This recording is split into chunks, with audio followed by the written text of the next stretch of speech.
Well, good afternoon, everyone. This is Eric Saviano with Enroll Nebraska. Thank you for being here. This is the Education and Engagement Group webinar about the SHOP Health Insurance Marketplace for Small Businesses. We're going to cover a bunch of topics and have lots of time for you to ask questions at the end. So I'm going to direct you to a couple logistics about the webinar. If there are issues, and we've had some technical issues in the past, go ahead and write those in the message box. I want to apologize for that right off the bat. I hope it doesn't happen, but it might. So feel free to write in that text box on the bottom right. We also have everybody on the call on the webinar muted, so you'll be able to communicate with us through that chat box in the bottom right. And also write down any questions that you have as we go throughout the webinar. So with that, I think that covers most things. We'll also have some interactive polls that'll go up on the right. So we'll encourage you to participate in those as they come up and stay alert and active about it, and you'll have the answers and prove to yourself that you are learning and studying up on this important part of the marketplace.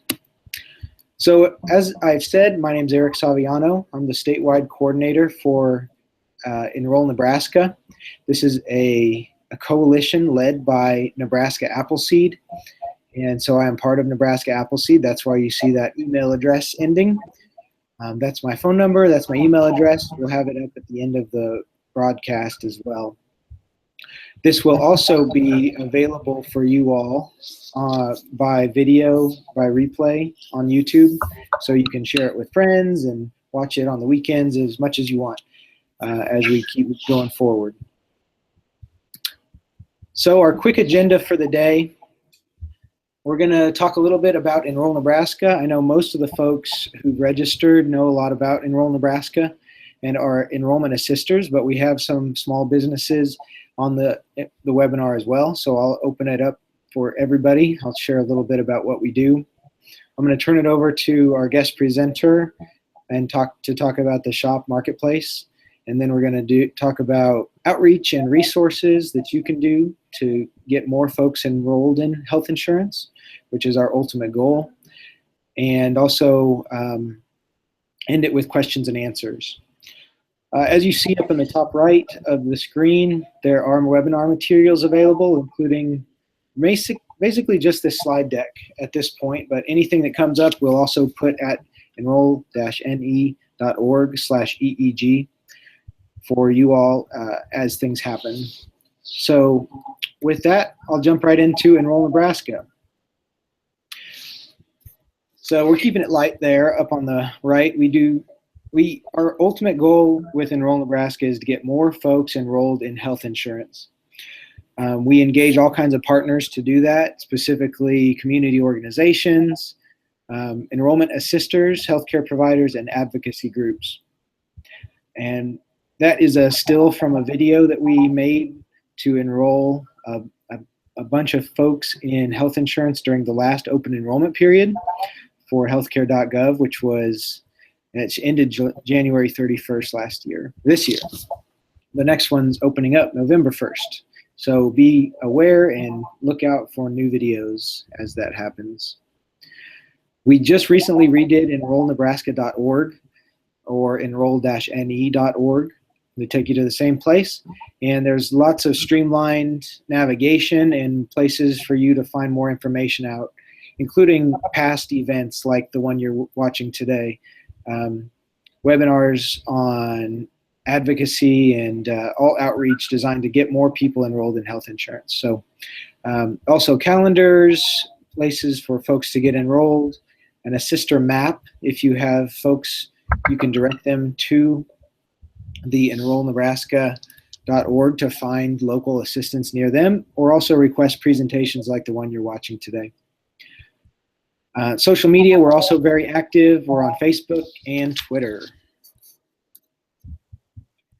So the group that you're participating in right now is our outreach, awareness, and referral section of Enroll Nebraska. We have done a lot of work, and Nebraska itself has done really well enrolling people in the health insurance marketplace. As of, it's been 3 years we've been doing it. We are trying to extend our reach by encouraging more people in the state to become our hands and feet, trying to get the word out and get, you all have trusted clients that you know, and we would like to engage those clients and engage you all in getting more information out to them. We're meeting about every month these days. We'll talk about the next meeting at the end of the presentation. And we also just want to let you know that we'll also offer these materials for you to put out to your clients. So attending one of these webinars should give you everything you need to go out and be productive, getting folks enrolled. It's a low time investment and a high impact for you all on the calls. Cool. All right, so with that, I am going to get into the meat of what we are going to talk about today and hand it over to our guest presenter, Nick Klassen from Centers for Medicare and Medicaid Services, based out of Kansas City, but serving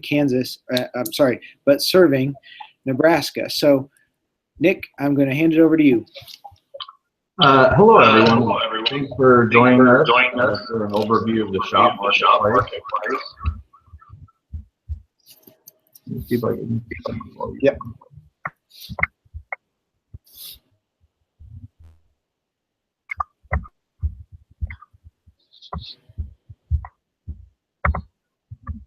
Sorry about that. So today, this presentation is going to address the shop marketplace on healthcare.gov. So those that are in a state that federally facilitates their shop marketplace, which does include Nebraska. So anything on here is not necessarily for those in a state that may run the shop marketplace. They may operate differently. So if you're unsure whether or not someone you come in contact with, such as a small employer or any partners you have, they should check with their shop marketplace on healthcare.gov to see if they're in a state ran marketplace or in the federally facilitated marketplace. So just to stress again, this is not IRS or tax or legal advice. We just encourage anyone to contact those professionals if it does come to that case, especially small employers who may have questions about how filing for the tax credit that we'll discuss later comes in handy. So the presentation overview. There we go. Specifically, we'll discuss what the shop marketplace is, what some of the benefits of the shop marketplace are, which employers can participate, which health insurance options are out there for the self-employed, who's required to offer health insurance, the minimum participation rate, or MPR, that we call it shortly. Government loves its acronyms. Health and dental coverage options and the ways those can be used in conjunction, and how the shop marketplace works. And then we'll discuss some changes with employee choice, the enrollment process, premiums, the tax credit, and what resources and tools are out there. So what is the shop marketplace? The Small Business Health Options Program, or SHOP marketplace, is the health insurance marketplace for small employers exclusively. It helps small businesses research, compare, and select health insurance for employees. It makes it easier for small businesses to offer affordable, quality coverage as an incentive to their employees. Some states are running their own shop marketplace, while others are participating in the shop marketplace available through healthcare.gov. Again, Nebraska is one of those states. So this presentation is focused on the shop marketplace for healthcare.gov. Generally, the shop marketplace is open to employers with 1 to 50 employees, including nonprofit and religious organizations. Though the shop marketplace is available to employers with 1 to 100 employees in some states. So just to clarify that a little bit, some of you may have heard about the law was actually supposed to change it to where all businesses with 100 or fewer employees were actually classified as a small business. Well, Congress repealed that portion and then left that decision to the states. So some states have actually reclassified what a small business is, and that will allow those individuals to go through the shop marketplace as well. However, in Region 7, which includes Nebraska, there are no states at this time that have reclassified small businesses. So the small business is still those with 50 or fewer employees. So those with 51 to 100 employees are not considered a small business.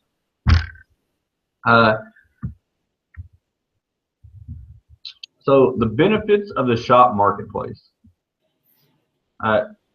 Convenience and choice is the one we hit with most. It does allow you to look at multiple issuers. If you're familiar with the individual marketplace, if they're available, you can look at every issuer in the area. You can put plans side by side and do your apples to apples comparison.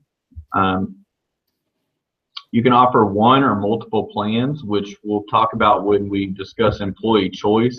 And then the benefit for employers is you receive one bill and make one premium payment a month. No matter how many different issuers or different policies your employees choose, you would still pay once to the marketplace, and then that's it. So we'll discuss that as well. Control over spending. So employers get the opportunity to have some options on how they set their contributions. And then also the access to tax credits. So some individuals or employers or organizations will be able to get some of that contribution back up to 50%. And we'll discuss how that tax credit works, who's eligible, and what you may be eligible for. And then we'll also talk about the many ways to get help, whether it's an agent or broker, navigator, some CACs even, or the call center with the shop call center through healthcare.gov. So which employers can participate in the shop marketplace? In most states, the shop marketplace is open to small employers with 1 to 50 full-time equivalent employees. We discussed that a little bit ago. So that's Nebraska. So 1 to 50 employees, and they have to be full-time equivalent employees. So you don't necessarily have to have 50 full-time employees. We'll also get into how to define your FTEs in a couple slides.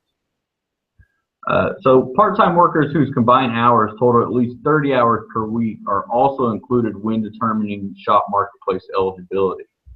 Employers must have at least one employee on payroll and enrolling in coverage who is not a business partner or a spouse to be eligible for shop marketplace coverage. Healthcare.gov offers an online tool, the Shop FTE Calculator, that can help employers and those assisting them count how many full-time equivalent employees they have to help determine if they might be eligible for the shop marketplace. It's a really great tool. You can put in your hours and number of employees to tally that up. Employers must also have a principal business address or eligible employee worksite in the state in which shop marketplace coverage is offered. Employers who have employees in more than one state have two options when offering coverage. They can choose a single health plan with a multi-state or national provider network and offer it in all employees in all of the business operation locations, or they can create a shop marketplace account in each state where the employees have a primary work site, as long as the business is in each state, meet all the criteria to participate in the shop marketplace.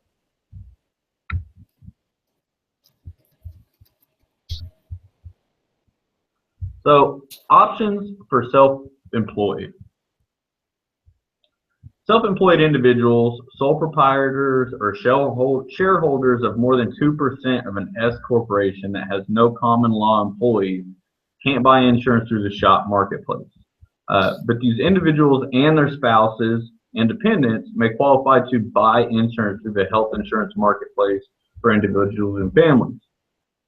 Depending on the level of household income, as individuals, self-employed individuals, or sole proprietors may qualify for tax credits through the health insurance marketplace. While eligible small employers can complete an initial group enrollment at any time during the year through the SHOP marketplace, individuals using the health insurance marketplace generally must enroll during the open enrollment period, which, as you can see here, is November 1st to January 31st. Up until the year 2018 will be those dates. So outside of open enrollment, however, sole proprietors, self-employed individuals, and their families may be eligible for special enrollment periods if they have a triggering life event, such as a birth, a marriage, or if they move.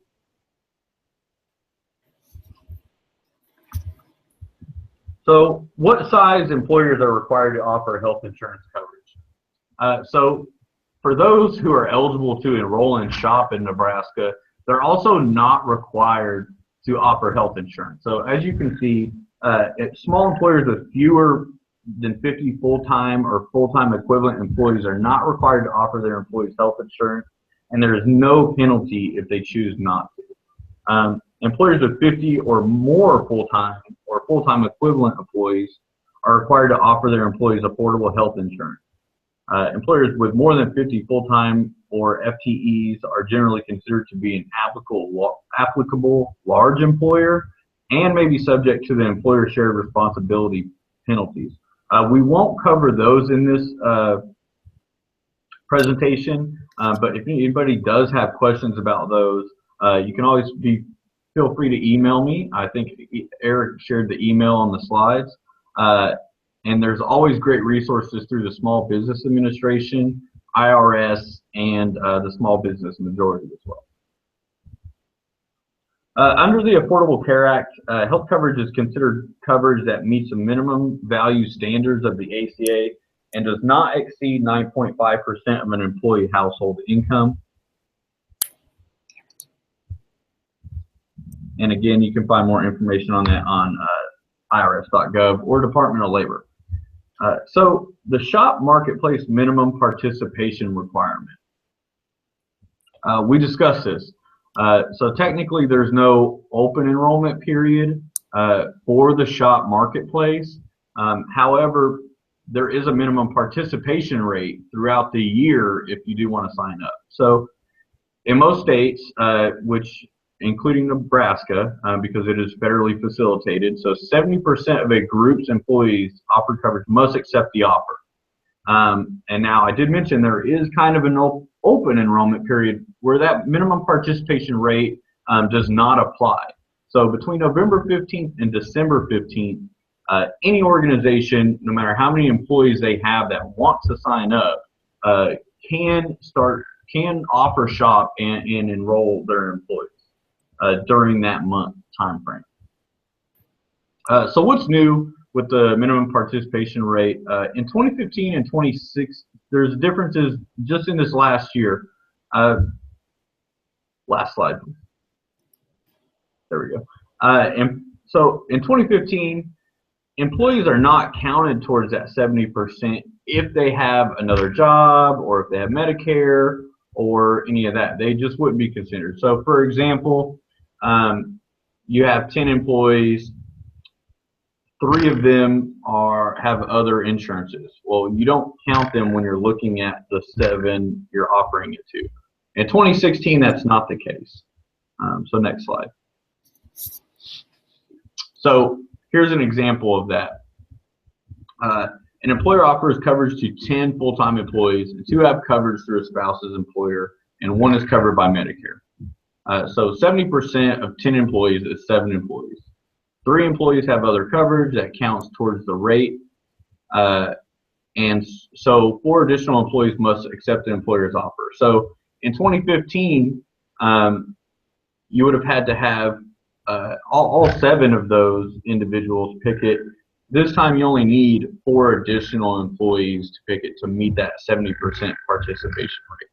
So again, November 15th through December 15th, you don't have to worry about this, figuring all that out. Even if you only have 1 employee that wants to sign up during that time, you can still do it.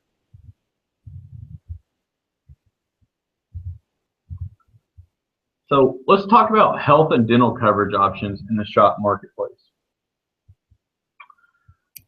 Also new. This is also new for the 2016 plan year. Is the option for employers to offer their employees and, if applicable, dependents only health coverage, only dental coverage, both health and dental coverage. If the qualified or if the employee is offered both health and dental coverage, they may choose to enroll in both health and dental coverage, only health or only dental coverage. Employers may also choose to offer coverage for their employees' dependents. The dependents have the same enrollment options. However, the employee must first enroll in the health or dental coverage before the dependents can enroll into the same one. So, for example, say the employee has both the health and dental coverage. Well, their dependent can then enroll in the health coverage and the dental coverage with them, or say their dependent or spouse also already has health coverage through work or a university. Well, then they can just enroll into the dental coverage with that employee. So let's talk about how the shop marketplace works. We'll talk about the different plans and different budgets. So the shop marketplace offers a choice of health plan categories, insurance companies, and qualified health plans. QHPs are grouped into 4 categories, each named for a precious metal: bronze, silver, gold, and platinum. All qualified health plans, or QHPs, in the shop must offer benefits from the 10 essential health benefit categories defined in the law, such as coverage for doctor visits, preventative care, hospitalization, prescription, and then there's also mental health and substance abuse disorder coverage, which is in there as well. Categories generally reflect how plans share the cost of care with the average enrollee. So obviously, the more you pay, such as for a platinum is more expensive, the more coverage you'll get. So as you can see here, on average, the plan would pay 90% and the consumer would pay 10%. So how the shop marketplace works,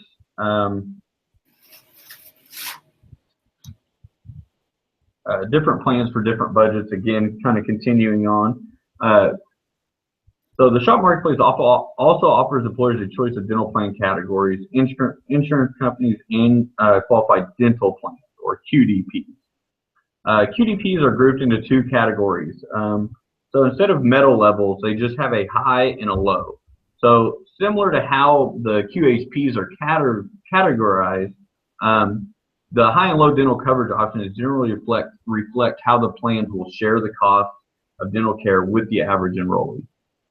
So high coverage dental plans will generally have a higher premium but lower co-payments, and low dental plans will generally have a lower premium but higher co-payments.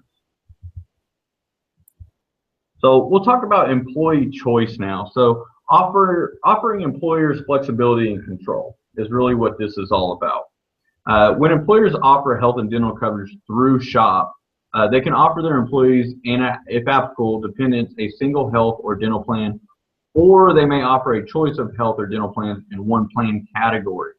This is known as employee choice. So through employee choice, employees get a choice of health and dental plans, but the employer gets to set a basic limits by deciding which category to offer. So to simplify that, as you can kind of see by the graphic here, if they pick the silver category, they can pick any issuer and any plan in that category. What makes it easier on the employer to be able to offer that is, so say you had Coventry, United Healthcare, and Blue Cross and Blue Shield all had silver plans. Well, your employees can pick any of those issuers that they want. However, the employer still just receives and pays one monthly bill to the shop marketplace, and then the shop marketplace will distribute that out. The employer also sets choice limits to control healthcare costs. So there may be a plan that might be too expensive in that category, and so they can set those limits. I also want to talk about, there is a new employee choice coming out, and it's more of a vertical pick. So instead, an employer can pick any issuer and then offer all the plans from that issuer in any metal level. So for some states like Nebraska, who really just has one statewide issuer in shop, it really offers more options because they don't have a lot in one tier, but they may have several options, going throughout each tier level. So they can pick that one issuer and offer every plan from that issuer. So it does, in some states like Nebraska, it will offer a lot more choice for employees than the previous employee choice we see here, which just goes on one tier level. All right, so let's talk about see plans and prices on healthcare.gov and how you can kind of window shop for that. So before employers begin their shop marketplace application, they can visit healthcare.gov to look at price estimates for all QHPs and QDPs that the shop marketplace offers in their area. So there's just an online estimation tool. The users answer a few quick questions, such as whether they're looking for health benefits or dental benefits. They select their state and primary business address. The price estimates are based on the age ranges of the employees and where the business is located. So really the only thing that affects premiums now is age and location. And then of course when your employees go in to enroll individually, there may be tobacco usage questions which can fluctuate those premiums. But it's no longer based on pre-existing conditions, work environments, or anything like that. So, which I think some people experience beforehand in the small group market. So, agents and brokers or navigators can help employers use this tool and make plan comparisons. These are great resources for small employers out there to sit down and talk about coverage options, weighing the premium over the cost sharing, and looking at what's covered and what may be best for your employees.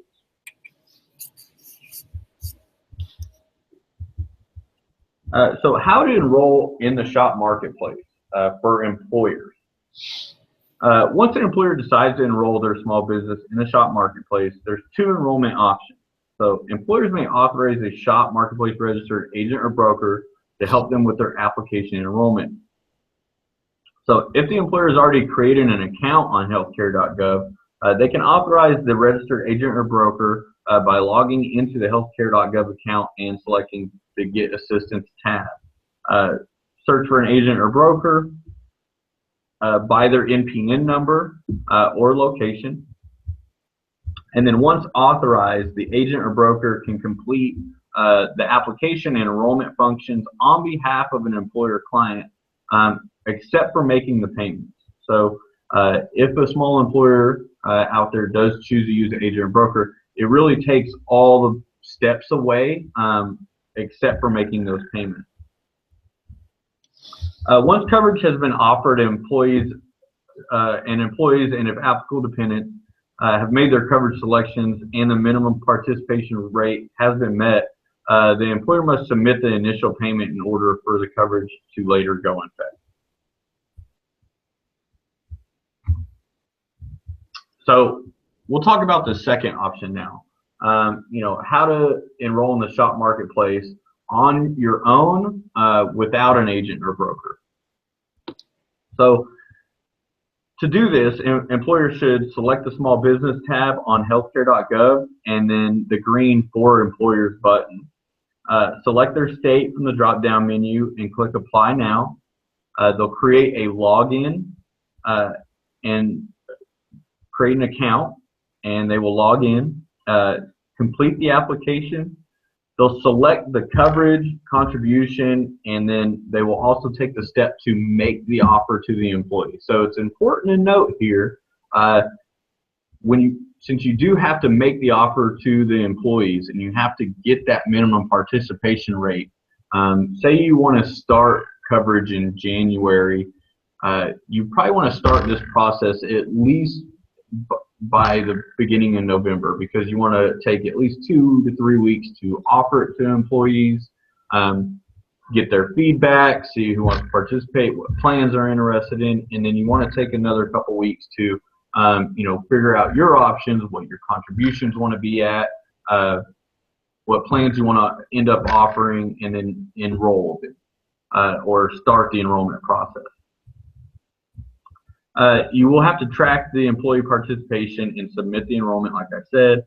And then once everything's gone, just submit the initial premium payment at least 2 weeks before your start date. So let's talk about how to enroll in the SHOP marketplace for employees. So employees will be notified of their employer's offer of SHOP marketplace health or dental coverage via email. Once the offer of coverage has been received, all employees, regardless if they plan on accepting or waiving their employer's offer of SHOP marketplace coverage, will go to healthcare.gov. If the employee already has a healthcare.gov account, he or she should log into it. If they do not, they should create the account.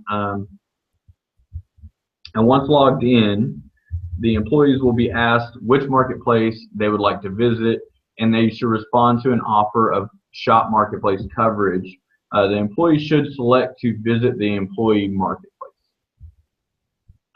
Then the employee will be asked to enter the participation code they received via email or a verification code.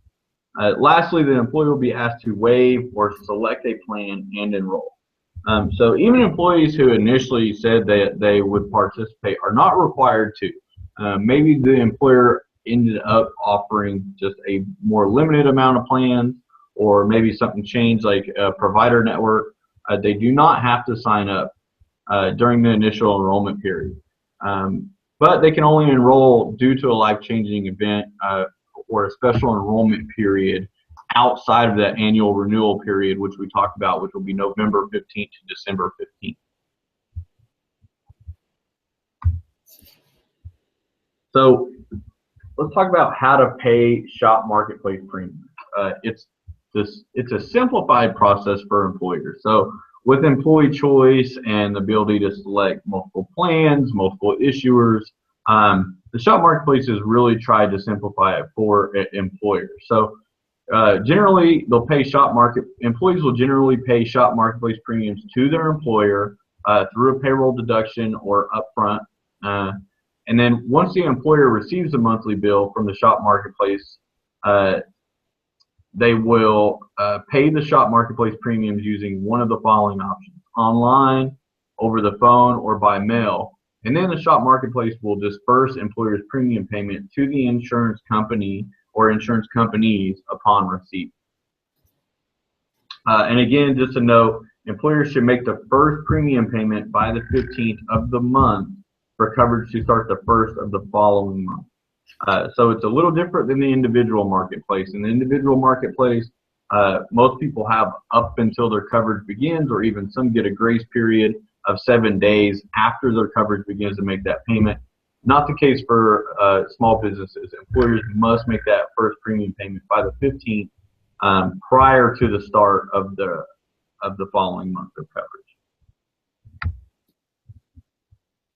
So employer options for premium contribution. So I talked about this a little bit earlier. It does give employers some flexibility and kind of some safeguards when they want to make contributions. So there's really two options: the fixed percentage or the reference plan contribution. Fixed percentage, you'll kind of do what it says. You'll pick a fixed percentage such as 80%, and you'll pay that for everybody's premium. The reference plan contribution, you'll pick a benchmark plan and an amount to pay towards that, and then whatever that amount is, you will just take across each plan. So you can pick 80% for that benchmark plan. If that's $200, and you kind of use that across all plans at $200. So we'll look at some examples here. As you can see, here's an example as a fixed percentage option. So an employer chooses a fixed percentage to contribute to employee and dependents' monthly premiums if they choose to do so.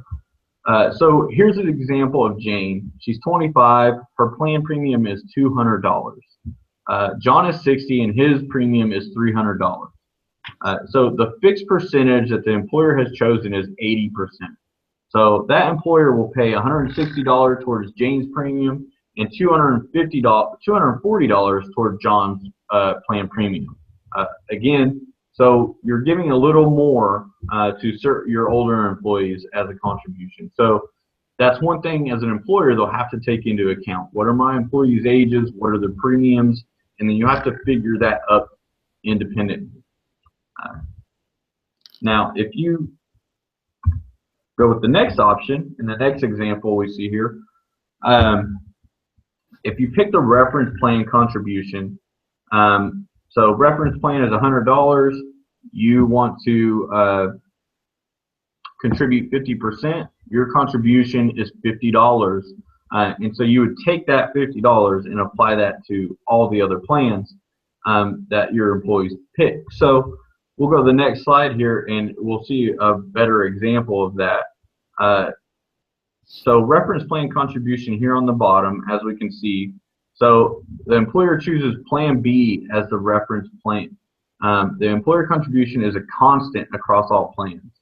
So it's easier to predict is, I think, what's going on is the best way to simplify your options. One's a fixed percentage. You think you just want to pay 80% for everybody's because the employer may think that's fair. Or you may say, well, I need to contain my costs, and so I'm going to pick a reference plan so I can predict better what my contributions will be.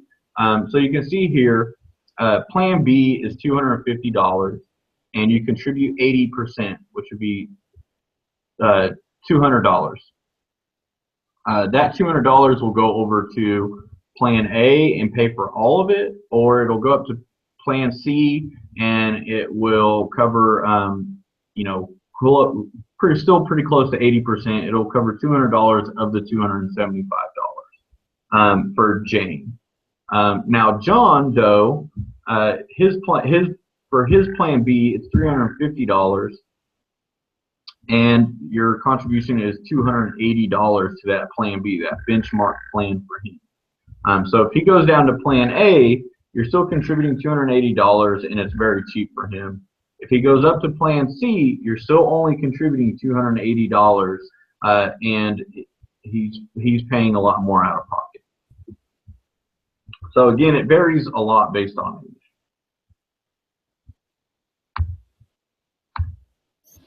Okay, so let's talk about the healthcare tax credit for small businesses.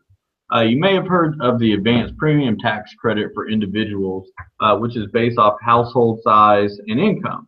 Well, it's pretty similar for small businesses as well. Instead of household size, it looks at how many full-time employees you have. So you must have fewer than 25 full-time employees, and that's based on a 40-hour work week. And you must pay averages of less than around $50,000 per year per full-time employee. So this is adjusted annually for inflation.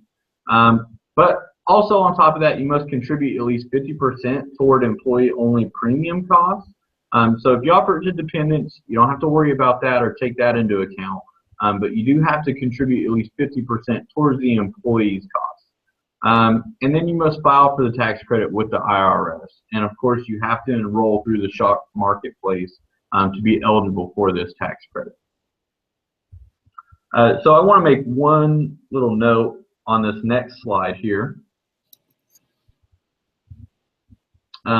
So for 2014 and beyond, employers can claim the tax credit for two consecutive years. And another note I want to make really is about, we talked about your eligibility for it. So to get the maximum amount of that tax credit, you will want to have 10 or less employees that make $20,000 on average or less a year to get that maximum amount. So now that we've kind of went through the bulk of this, and before we get into the tools and resources, I think we have a couple survey questions or kind of test your knowledge questions that we're going to pop up real quick. So Eric, why don't you give us the first one? So the first one should be available to everybody to answer right now. It says between November 15th and December 15th, employers do not have to meet the 70% minimum participation rate. True or false? So we'll give you some time to answer real quick. Probably about 30 seconds.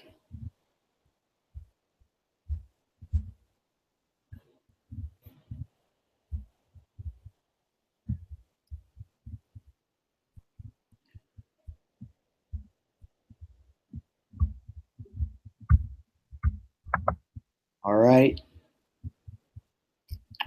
Final answers, please. Got a little split. 5, 4, 3, 2, 1. Ending the poll. Sorry if you couldn't participate. Let's see. Can I show it to everybody? Not sure. Looks like it rounded out to 80% true and 20% said false. Okay, great. Well, it is true. So like we talked about earlier, that minimum participation rate is kind of what's allowed. It's that one little rule that keeps the enrollment for SHOP open all year. Except for November 15th to December 15th, we do away with the minimum participation rate. That's kind of what we call our open enrollment period for small businesses.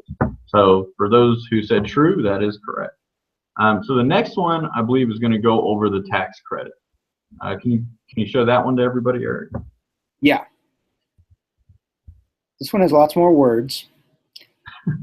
To be eligible for the maximum health care tax credit worth 50% of an employer's premium contribution, employers must have. Looks like the main differences are the full-time equivalent employees and average wages. So we'll keep this one open another 30 seconds so everybody can fill it out as you can.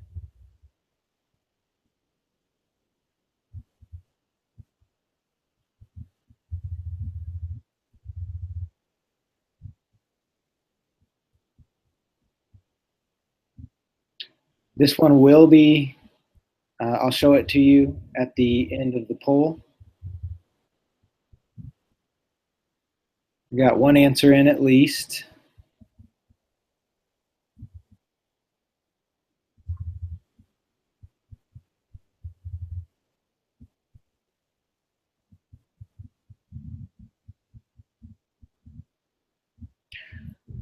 Okay, we're going to end the poll.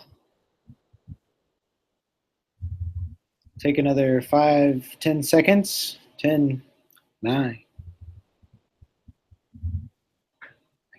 Sped up my counting right at the end there. And I'm going to end the poll. And hopefully everybody can see. I don't know, Nick, can you see it? I cannot. Okay. It shows that we had at least one answer. We have 100% showing have fewer than 25%.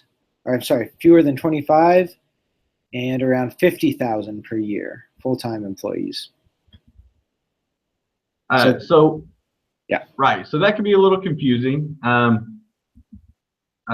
to get the maximum contribution, you actually need less than 10 full-time employees that pay averages of less than 25,000.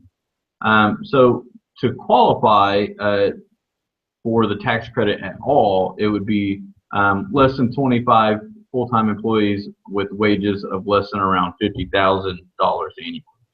So a little confusing on that question. I wanted to get across the point of how that tax credit works on a sliding scale, because we do just kind of generally talk about, well, you may qualify for up to 50% of the employer's premium contribution, but for a lot of small business, there's a very small amount of small businesses that actually do qualify for that 50% contribution back.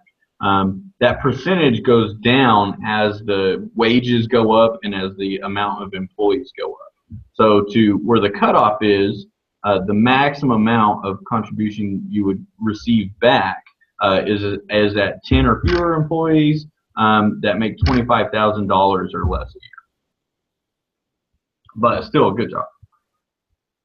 And that will continue on. We'll talk about the tools and resources out there for everyone to use, especially employers. So I mentioned it before. The FTE calculator is, in my opinion, the most valuable tool on there. I think, especially for a lot of small businesses, with the amount of part-time employees you have, in determining those hours, that calculator really is your best friend when you're getting ready to go through the application to figure out if you're eligible. Also, there's the minimum participation rate calculator, which will help determine if they meet that minimum participation rate. There is a little equation. We showed that earlier on a slide. It's simple if you have 10 employees, such as that example, but the calculator can help to, if you have an odd number of employees and you're like me and you'd rather use the calculator than do the math. And then there's a tax credit estimator. So again, with employers, if you're trying to figure out how much you want to contribute, what plans to offer, this could be a really good tool to kind of narrow down your cost range of what you could need to contribute, what tax credit you could get back, and what plans you should offer with your employees. So on the next slide, we'll look at some resources out there. There's a lot of great ones here. Some FAQs, the IRS.gov information about the tax credit. And then, of course, marketplace registration information for any agents and brokers out there that will get you registered for SHOP. As you know, there is 2 certifications for agents and brokers. There is the individual side, and then there's also the SHOP side. So you do need both certifications. And then, of course, we have some, the Affordable Care 101 webinar that what the healthcare law means for small employers. And that is linked right there, and that's done by the SBA and the Small Business Majority. And then on the next slide, we have some more technical resources, such as ACA rules and guidance for the agents and brokers, detailed instructions on how to enroll in the SHOP marketplace for employees and employers. It's a nice little guide. It'll give you an overview of all the steps that you'll see online on healthcare.gov when you're going through the application. For agents and brokers, it can be a really great tool. It'll talk to you about managing your clients in your own account if you haven't really got started with SHOP yet. And then again, the SHOP call center down there is 1-800-706-7893. They're not 24/7 like the marketplace call center. They are only Monday through Friday, 9 to 7 Eastern Standard Time. And that is it for the presentation. All right, Nick. Well, thank you for presenting to us. We have about 10 minutes left for questions if folks have them. I'll direct you once again to the chat box on the bottom right-hand corner of your screen, I think. And you can type them in and we'll put them to our guests, most likely. I might have answers, but oh yeah, there's the frog with his hand up. Okay, so we have a question came in from Sharon. Thanks, Sharon. I was informed by an agent that they were not going to get paid for helping enroll people in the marketplace. Is that correct? I don't understand the well, that's kind of a broad question. It depends. So there are some insurance companies that don't reimburse agents and brokers. For example, in Kansas, I know for a fact that Blue Shield Blue Cross of Kansas actually does not use agents. So agents typically don't sell Blue Cross Blue Shield insurance through the marketplace or outside of it. Blue Cross Blue Shield just has representatives or salespeople throughout the state that do not work on a commission.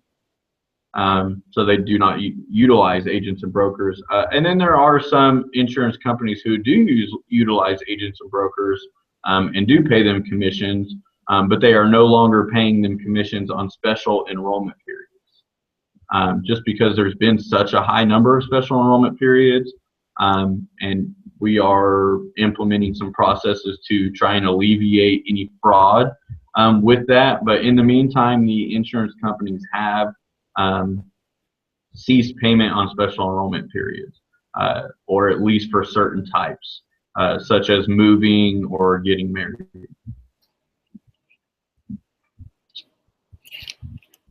Okay, great. So any other questions, just post them in that box or follow-ups. I will ask one question of you, Nick, that came to mind. You might have mentioned it earlier, but on our shop exchange for small businesses in Nebraska, how many providers do we have, and what does the choice look like at this point? Right. So in most counties, I think about 90% of the counties in Nebraska, there is just one issuer offering 2 plans. So one silver and one gold plan. So right now there's really not employee choice. We are actually kind of looking at what we can do to change that. There hasn't been much on CMS's side just because we're not really in the business of pushing issuers in. We are trying to incentivize it a little bit more for them to offer small group plans.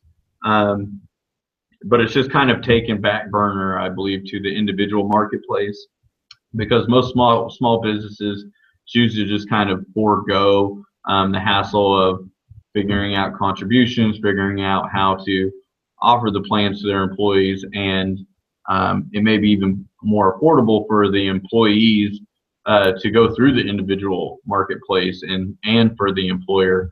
So I think a lot of people took that route as well. So I think, shop's just kind of been back burner, and we're really starting to focus on it more and figure out how to incentivize more issuers to get into the shop marketplace and offer some competition. But with the vertical employee choice that I mentioned coming out beginning next year, for places like Nebraska where there's just one issuer with a silver and a gold plan, as of right now, 2016 and prior, employers could only offer one plan because they can just pick a tier level, say gold, and there's just one plan there. So starting next year, now they'll be able to offer both plans from that issuer, the silver and the gold. So it could incentivize more businesses to come in and offer that to their employees. Great. Well, I don't see any other questions coming in through the chat box. So folks have had a pretty good amount of time to put them in. You have our email addresses up on the screen. So please feel free to email me, either me or Nick, and we can get answers. I'm going to let folks know about our very next Education and Engagement Group webinar, which is going to be in about 1 month. Same time, same place. Well, there's actually a registration link I'm just sending out over the chat box right now. And it is going to be covering women's health and the ACA. So lots of changes have happened because of the Affordable Care Act in women's health in the country. So we're going to take a dive into that information, see what was covered before and what's covered after, some of the real demonstrable changes that have happened because of the Affordable Care Act. It's an angle that lots of folks don't take very often, so we think it'll be a good topic for everyone. You are going to receive an email with the link to view this webinar again, if you'd like, or share. That's going to come in a couple hours, so be aware of that. Again, I want to thank Nick for being our speaker on this one and for all the information. We will also post all of this at enrollnebraska.org/EEG. And with that, I think we'll close it down for the day. So thanks everybody for attending, and have a great day. Bye-bye.